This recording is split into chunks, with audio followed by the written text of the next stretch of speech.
we're discovering some of the most inspiring trials to triumph stories and empowerment moments. Call up a friend and let them know it's time for some good news.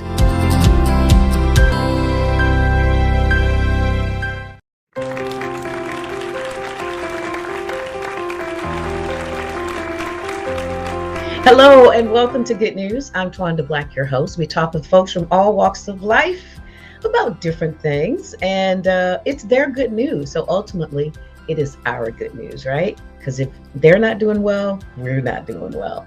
All right, sit back, relax, and enjoy this next guest. All right, so you are Dove, ASCAP, Stellar Award-winning, Grammy-nominated artist, and I can't remember the year that you started. We've already been chuckling about that. Me either. But it's okay.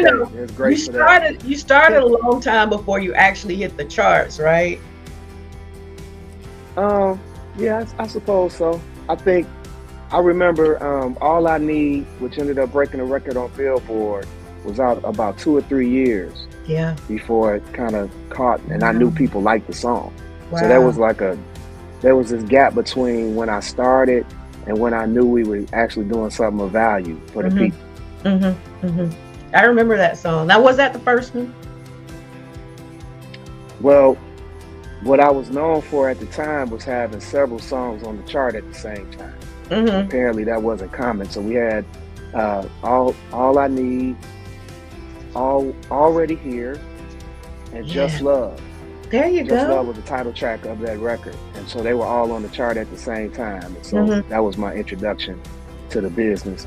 Looking back on it, I probably made some enemies with that. With what I know about this business now. Yeah, okay. For real. Oh, 3 of these spots. So. But now that's not uncommon because folks are doing their own thing, and shoot, I know some artists now, they'll release 5 songs in a year, whereas it used to be every 2 years or maybe once a year, every 3 years. Shoot, now they'll release a full CD in 1 year, every single. Yeah, content is certainly king in this environment, but I will say this though, in gospel music, there's it has a longer arc.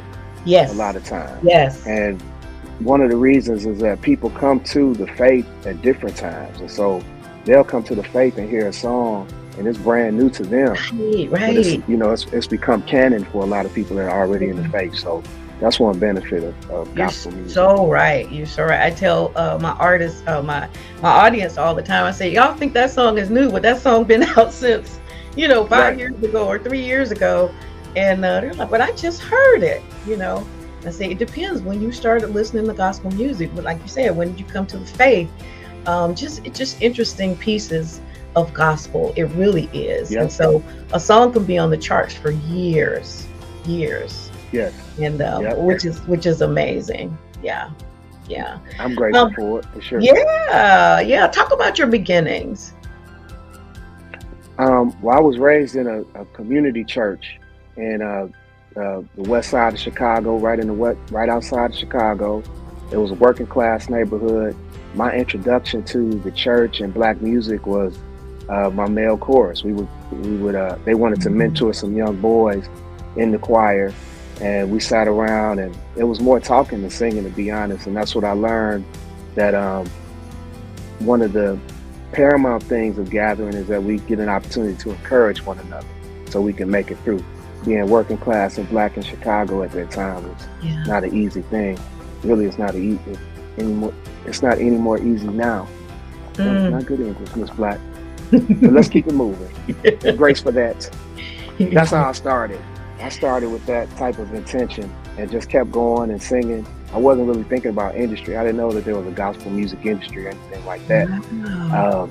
Went to the University of Illinois, met Dr. Ollie Watts Davis, who still serves there and was a part of their University of Illinois Black Chorus, and was impacted tremendously by her commitment to excellence.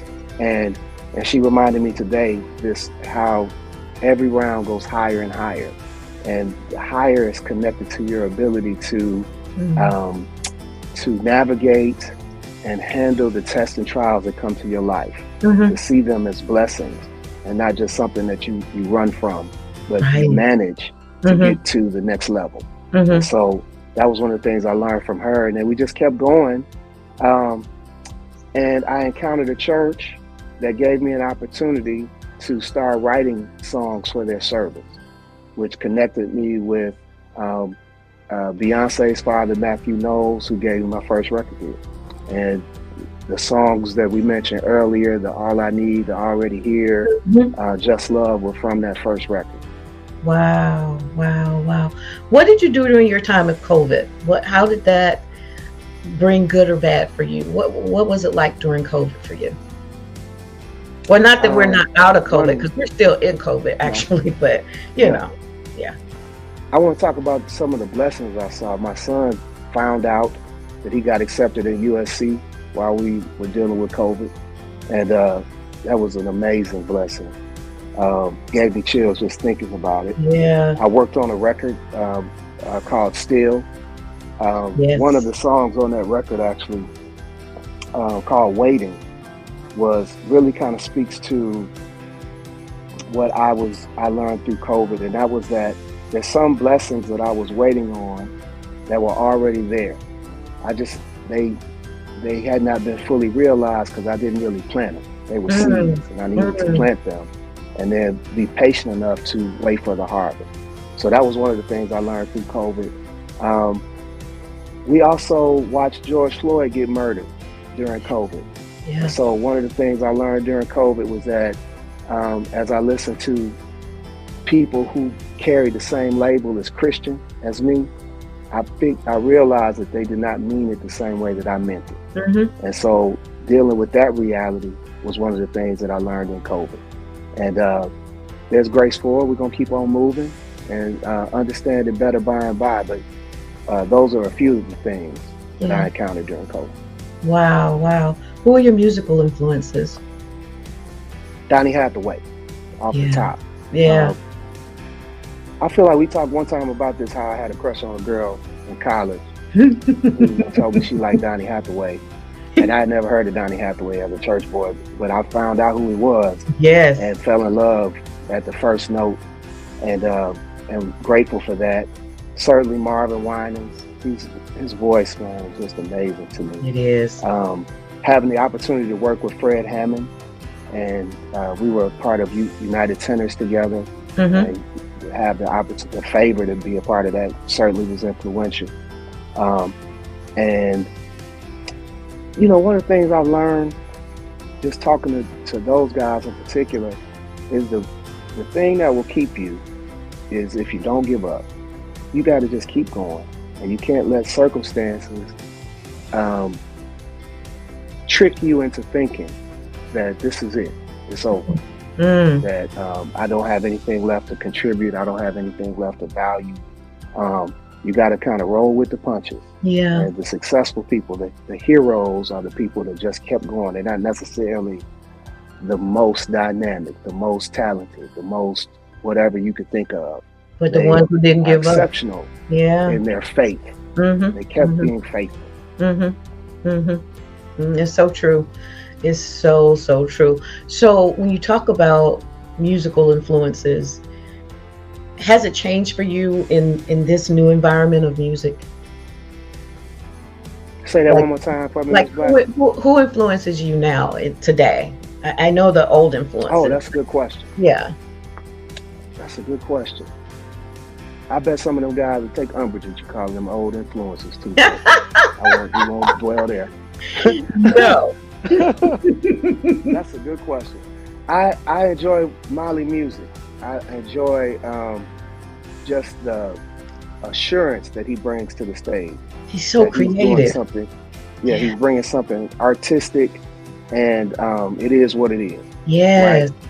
Right? But in so many ways we can find something to connect to when you're watching him. I love Jonathan McReynolds. Yeah. There's a lot that I see on him that I'm like, yo, those are things I prayed for. Those are things I prayed to see. And to see him walk some of those things out are amazing to me. You know, here's the thing about these are trick questions you asking me, because when you start listing people, then well, you didn't say me, and I Oh just talked to Lord. you and you told me No, others. no, no, no, no, And here's the no. thing about that. Here's the thing about that. I don't want you to think because I name them, they're like, yo, these are the best. Right. I get influenced by everybody I encounter. Yeah. We always have something to learn, always something that you can pick up, and they're names that you wouldn't know that I could name as influence. Right. You know what I mean? Right. Like, I'm trying to think of a good one for you, but you kind of do know them, like Kathy Taylor Brown. Oh gosh, I yes. watch her She was the bomb. handle Oh a church service. She yes. handles a church service. You know, Yes, she yes, just yes. knows what to do. We did a then, cruise with Kathy Daniel Taylor Brown Johnson. in the 80s. Yeah. Who Yeah, else? she's amazing. Yes. Daniel Johnson, who did Yes. vocal direction for this last record, Yes. Transition. He is a brilliant, magnificent vocalist, arranger, with so many great things to give, and I can't wait to see it. David Wyatt. I'm so glad you asked me these questions. David Wyatt, who sings with Twanda Black. So both of those are influences, but Dave is singing background for me on my record, and he's amazing. His touch is, they call him the velvet voice. Yes. Because of his touch with the yes, music. yes. But if you could sing with somebody outside of gospel, who would you like to collaborate with? I did one already. We did one with Lettuce. Oh God, yes, yes, yes, yes. We did that, and it was amazing. Awesome. We did a remake of "Be Real Black" for me. And again, that was one of my favorite songs from Donny Hathaway. So being able to touch that again was beautiful. So that's one for sure. Because I'm seeing so many collaborations today, and they are amazing collaborations. People you would never think that would be put together, that would get together and make this beautiful music. So it's been amazing. The top collabs have been amazing. I'll give you, man, now you're making me think of all these names that have been escaping me. So I did one with PJ Morton. We got a chance to jump on it was a gospel record that he put out. Myself, Tasha Cobb, PJ jumped on this song called Never Be the Same. He's been an influence because I love the way he's been able to bridge the spiritual and what, you know, other people might call secular, but I actually see so many more intersections that it's hard for me to label things like that. The guy I mentioned to you, Twanda Black, I would love to do something with him. Wow. If we can figure it out. He's a hip hop artist, and with emphasis on the artist, man. It's a fully visual experience. If you have not seen or heard of him, you need to get with the program. He's doing some special, brilliant, forward-thinking things there in Houston, and it's pretty remarkable. Put me on the spot. You did a holiday song with a secular artist, right? That was with my guy Gene Moore. We did a duet of This Christmas. So Gene Moore and I jumped on with Gene Moore. I guess, you know what, he might be moving more into like the soul music realm, but you'd have to talk to him about that. I'm not sure I know he's still doing gospel for sure, but you put me on the spot, Miss Black. It's okay. You put me on the spot. It's okay. You. But I love that you're actually thinking about it, because, you know, more than likely when you say it out of your mouth, it's gonna come true. It's gonna happen. You know, and I've seen that be true. In fact, so let me keep talking. Gregory Porter is someone you asked about an influence right now. Yes. This man is amazing to me. Yes. He's amazing. If you get a chance to go see him live, you need to do it. I've seen it. Just experience what they're doing. You know, we actually got a concert coming up in New York in December with a group called the Baylor Project. They're known for jazz. So this is going to be one of the first of its kind at Sony Music Hall, where we'll be bringing the jazz artists together, build with who you call a gospel artist, and see what happens there in New York. So y'all look out for that in December. Let me keep going. That's awesome. That is awesome. Put me on the spot. Let me see. Well, that's okay. You cut me off? It's okay. It's okay. Okay, let's keep going, Miss Black. Let's talk about transitions. Let's talk about your new one. Always Peace is what we're playing right now. We are loving it. So talk about this new project. Transitions, my prayer is that when people hear it, first off, that it feels good to them. Feels good enough to keep listening, bobbing your head, sharing it. And then if you lean in a little bit more, that you catch some messages like the one from Always Peace, which is an attempt at loosening an intention to a person, that we have the power to speak peace to people as we encounter them, as we transition, if you will, to and fro. Speak peace, speak grace and mercy, that we'll have eyes to see it on people and to receive it from people, as if we are all connected, as if we all could contribute to each other's good news. I love that. That picture. And so that's why we wanted to put Always Peace out first, to set that intention. The album is actually available for pre-order now. You can get another song called I Will See and Live, which is an invitation to, if you have a desire to see good news, to see the goodness of God in the land of the living, I think it would behoove you to be it, to be what you want to see, and trust that the being will help us contribute to the goodness of God in the land of the living. Nice. So that's part of the spirit of the record. Any special guests for you there? Any special guests? The singers that I mentioned serve as the special guests. The singers and the band in that one room, capturing that exchange.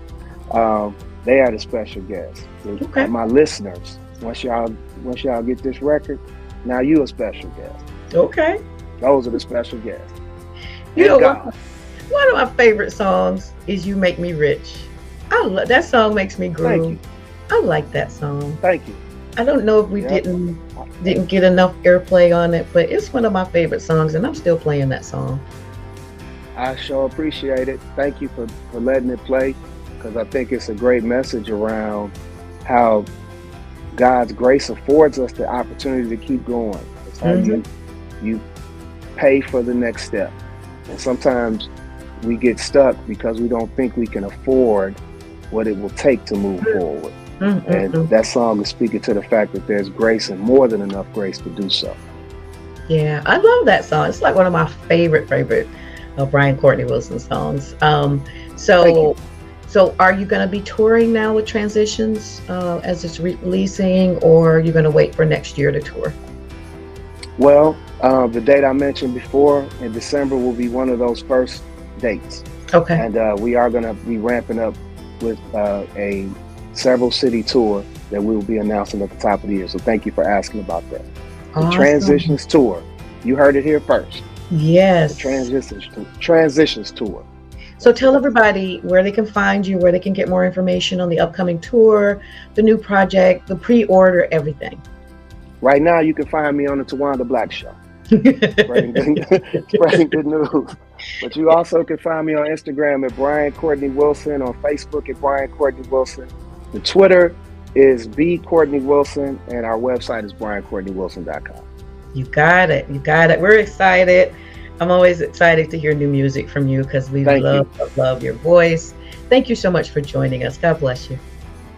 Thank you for making room for me and contributing to my good news. Absolutely. Thank you, Brian.